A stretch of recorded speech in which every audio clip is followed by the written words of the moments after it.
Hojik lejariba mafam asi Karang Island dani Karang Island gi Khuman Pokpa kumsi sahi gi harau kumhai gi thorong ga mari leinana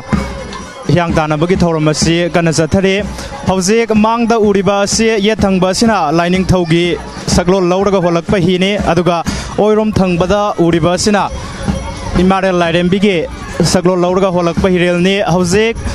mafam asida Hiyang Tannaba gi thoram kanna sathare Lining Town helakle mamangai matam dagi mai horol dagi lai harau ba matam da chanaduna lakpa lai harau bagi lai harau ba thorong mari lenana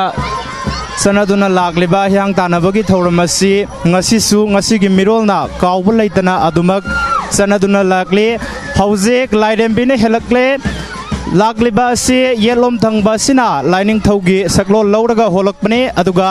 oiromda holakliba sina lairembigi saklo lauraga holakpane Hiyang Tannaba asi maihorol dagi chanaraga lakpa lai haraubagi kumai ama oina lai haktarki chanarakpa kumai adune hojik naksilakle pandungpham yaude Hiyang Tannaba asi lai harauba manungsigi oina ngasi sathari basina ahan bane anirak suboina Hana Taraki from the Giamuk, Tannaba Honazagani Karang Khuman Pokpa Kumsi Sahige, Harau Kumai Torum Gamari Lenana, Nasi Hiyang Tannaba Gitoram, Pangtokli Ingagi Nini Panba, Haukiba, Zungi Saisat, Manga, Yumsakashan Mitaki Hoduna, Lining Tau, Lairem Biamadi, Macha Ivungo, Harau Matwik Kabagi Toramasi, Lakliba, Zungi Saisat. Tarago humdoi inga gi tara mathuini panba numit phawba pangthok kadabane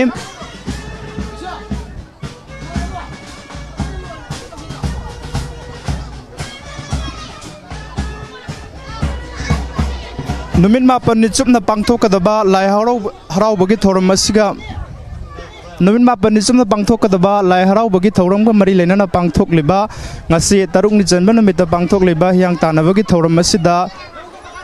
Lamdam masigi naha ahan mipung khuding makna sarugya aduna pangthokli Karang Island amadi thanga ge koibada leiba laisang singi lai harauba matamda Hiyang Tannaba haibasi tawdraba yadraba kumai ama oina aduma chanaduna lakli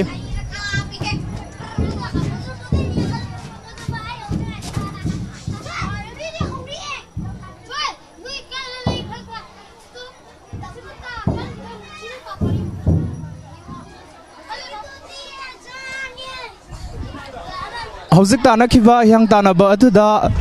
tong kiba heroi sing hirepa sing hihonba sing pulapna tongan ba bot hi sing adu onthok na duna amuk nauna tanaga dauri Hiyang Tannaba si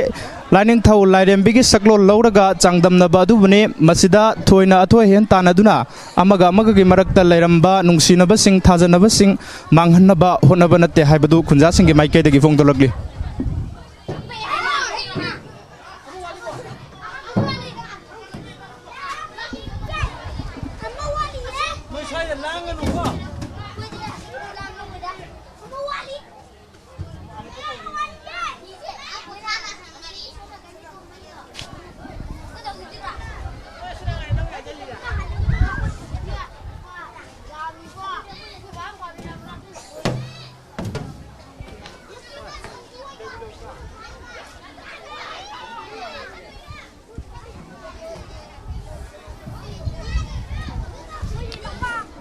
Ahanba Hiyang Tannaba gi thoram athuda lairembigi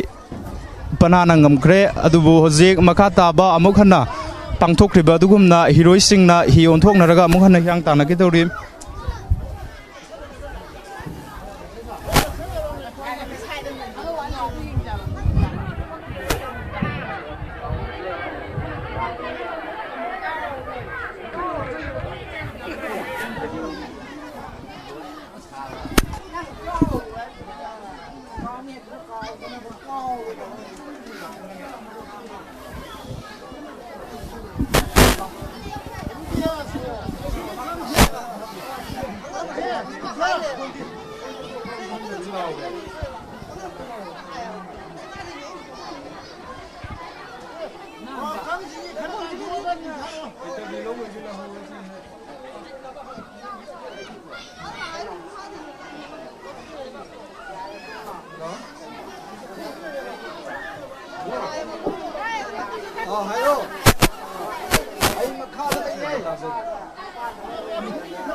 Ngasigi Hiyang Tanari Basida Maroina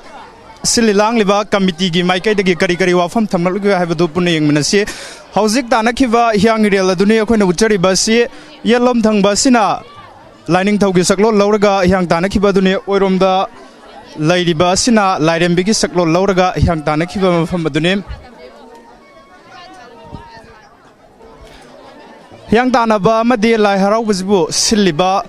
Committee ki Maikai de Kari Kari Wafam Tamlebge have do man Puning Minasi. I could get Lai Haraoba Ibudo Vino Masai Homsigi Kui Haraoba Kumayasida Aquina Hiyang Tanariba Harakumai Tamibasi Aqui Laibung Sigoiba Kui Kulaigoiba Kansargiova Tarum Kiada Kui Pantuk Sabani Maramaduna Koi is for the Tony Zaraga Kungangasi which are quite Tarum Kiabo Koi na Tonyba Hazi Kui like a Matigi Apunba Sakta Mama when a Kui Hiyang Tanazabani Masi Raul Aniractang Pantokani Hiyang Tanabazi